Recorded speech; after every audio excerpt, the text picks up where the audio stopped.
welcome to a special Sunday Night Lights video. Today, we will talk about one driver, a young phenom that has taken NASCAR by storm.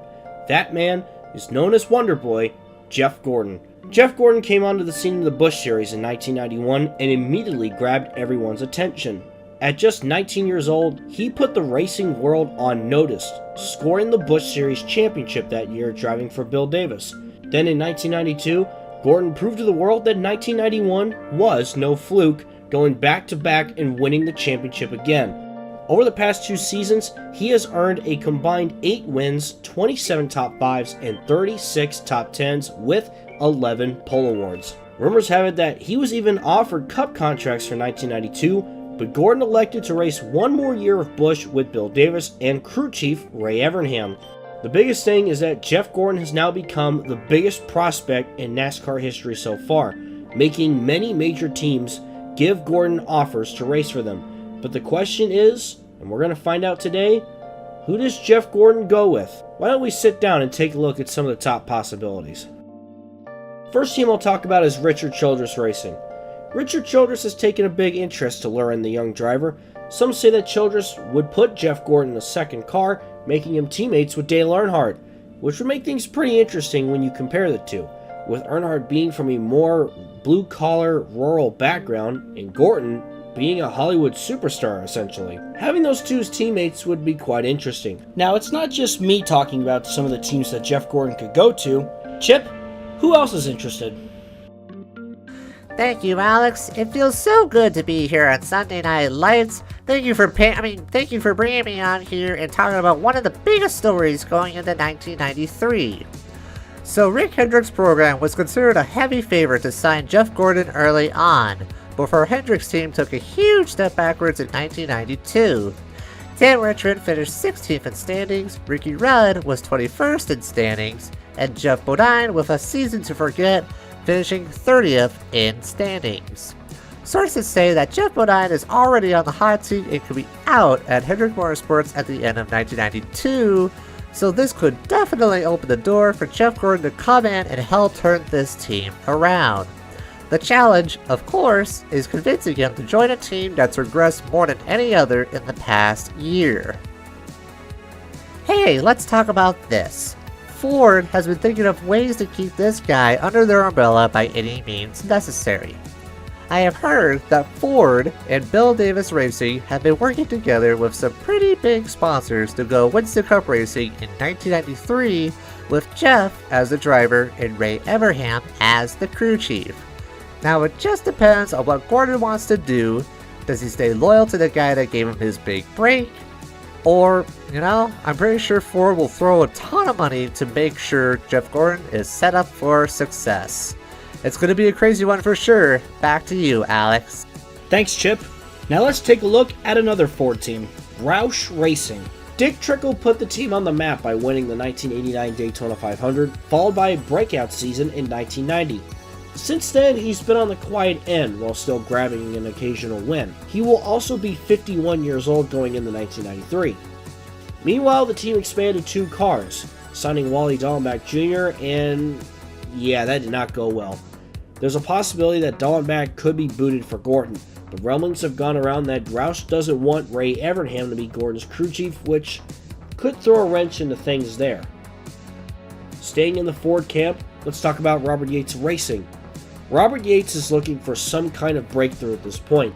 Jimmy Spencer has given the team a few wins, but the final results in the standings have not met expectations. Many wondered if Yates would go after Gordon, but Robert Yates actually said that he wasn't confident in signing Jeff Gordon, only due to the fact that he's only 21 years old, which for the time is completely understood. Yates, if he decides to replace Jimmy Spencer, may look to someone a bit older. For this next team, I'm going to toss it over to another friend of mine. Let's talk about Bobby Allison Racing.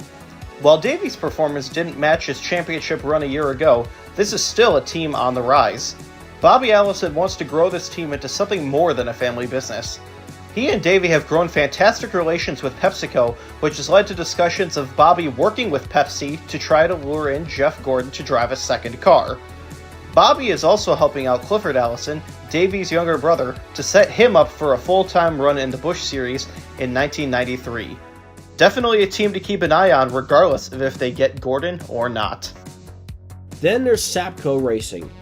Felix Sabates is very pleased with his two-car program as Kyle Petty comes off as the 1992 Winston Cup champion, and the female star Patty Moyes got a win at Dover, finishing 16th in the points. Patty's looking to improve on her rookie season going into 1993, and when Felix was asked about luring in Gordon, he said that he was already at 2 cars and didn't want to expand the team too fast. He is also very set with what he has now in Sapco Racing. So as you can tell, there are quite a lot of teams looking to build for the future around this young man. Safe to say that there will be some pressure on young Jeff Gordon, as he will be moving up next season to compete with the world's best. But now it appears a decision has been made. So without further ado, let's find out the team that Jeff Gordon has signed with.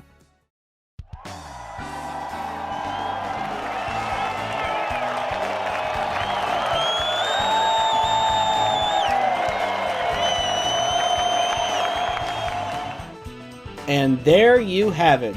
Jeff Gordon will remain loyal to the man that gave him his big break, Bill Davis. A big risk too, but Ford has put in a lot of money to make sure this succeeds. Jeff Gordon will run for the NASCAR Winston Cup Rookie of the Year for 1993, driving the #1 McDonald's Ford for Bill Davis Racing with Ray Evernham as his crew chief. Now we must know, will Jeff Gordon become the next all-time great? Will things flop? Could Bill Davis be a future powerhouse? Only time will tell. This certainly causes a huge ripple effect in our timeline that will carry on for many seasons to come. All eyes will be on this team in 1993 and beyond. Are we witnessing a birth of a legend? You will find out soon.